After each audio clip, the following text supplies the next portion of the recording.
السلام علیکم بچوں، آج ہم جانداروں کی دنیا، توافق اور جماعت بندی اس سبق کی معلومات حاصل کریں گے۔ کیا کشمیر اور راجستھان کے علاقوں میں پائی جانے والی نباتات اور حیوانات ایک ہی قسم کے ہوتے ہیں؟ نہیں، ان میں فرق پایا جاتا ہے۔ کشمیر جیسے سرد علاقے میں بڑے پیمانے پر دیودار، صنوبر جیسے مخروطی درخت پائے جاتے ہیں۔ راجستھان جیسے ریگستانی علاقے میں ببول، ناگپھنی جیسی نباتات پائی جاتی ہیں۔ دیکھا آپ لوگوں نے، مختلف علاقوں میں مختلف نباتات پائی جاتی ہیں۔ جانداروں میں خود کو ماحول کے مطابق ڈھالنے کی صلاحیت ہوتی ہے، اسے ہی توافق کہتے ہیں۔ توافق: ہر جاندار جس ماحول میں رہتا ہے، اسے مطابقت قائم کرنے کے لیے اس کے جسمانی اعضاء اور زندہ رہنے کے طریقے میں وقت کے ساتھ ساتھ ہونے والی تبدیلی کو توافق کہتے ہیں۔ اب ہم نباتات میں توافق کی معلومات حاصل کریں گے۔ ایڈیپٹیشن ان پلانٹ، آبی نباتات میں توافق۔ ایڈیپٹیشن ان ایکویٹک پلانٹ، کیا آپ کے علاقے میں ندی، نالے، تالاب، جھیل جیسے آبی ذخائر کا مشاہدہ کیا ہے؟ زمین پر اور پانی پر رہنے والی نباتات کا فرق آپ کو نظر آیا کیا؟ آبی ذخائر میں پائی جانے والی نباتات میں چند نباتات کی جڑیں طے نشین مٹی میں مضبوطی سے گڑی ہوئی ہوتی ہیں۔ ان کے تنے پانی میں ڈوبے ہوئے ہوتے ہیں، جبکہ پتے اور پھول پانی پر تیرتے رہتے ہیں۔ کچھ نباتات جڑوں کے ساتھ پانی پر تیرتی ہیں۔ پانی کی تہہ میں دیکھنے پر وہاں بھی کچھ نباتات نظر آتی ہیں۔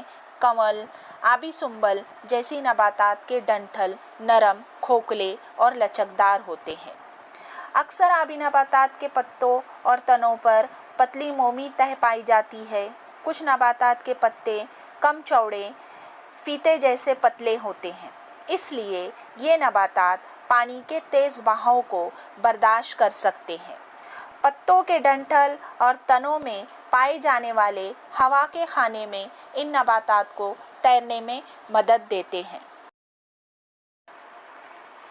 ریگستانی علاقوں کی نباتات میں توافق۔ ریگستانی علاقوں میں پانی کی بہت ہی قلت ہوتی ہے، جس کی وجہ سے ریگستانی پودوں میں پتے نہیں پائے جاتے، یا وہ بہت چھوٹے اور سوئی نما ہوتے ہیں یا کانٹوں میں تبدیل ہو جاتے ہیں۔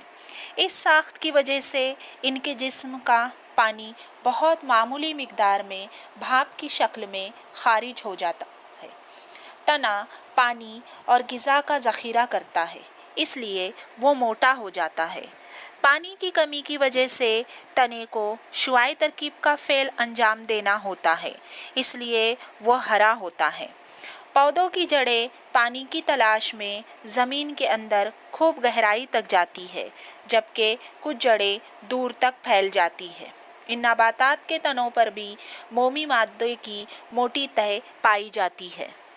نباتات میں توافق۔ ایڈیپٹیشن ان سنوئی ریجن پلانٹس، برفانی علاقوں کی نباتات کی ٹہنیاں نیچے جھکی ہونے سے ان کو کیا فائدہ ہوتا ہے؟ برفانی علاقوں کی اہم نباتات میں دیودار، صنوبر جیسے مخروطی درخت شامل ہے۔ ان کی ساخت مخروطی ہوتی ہے، ٹہنیاں نیچے جھکی ہوئی ہوتی ہیں۔ ان علاقوں میں خوب برف گرتی ہے اور سردی بھی زیادہ ہوتی ہے۔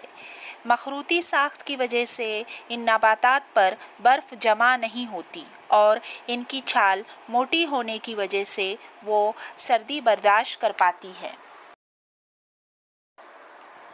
جنگلاتی علاقوں کی نباتات میں توافق۔ ایڈیپٹیشن ان فارسٹ پلانٹ، ان علاقوں میں مختلف قسم کی نباتات پائی جاتی ہے، جیسے درخت، جھاڑیاں، پودے۔ سورج کی روشنی حاصل کرنے کے لیے ان میں مقابلہ آرائی ہوتی رہتی ہے۔ سورج کی روشنی کے حصول کے لیے درختوں کی اونچائی بڑھتی ہے، ان کے سہارے بیلیں بھی اونچائی تک پہنچتی ہے۔ کچھ بیلوں کے تنوں میں کمانی کے مانند بیل ڈورے ہوتے ہیں، جو کہ تنے کا توافق ہے۔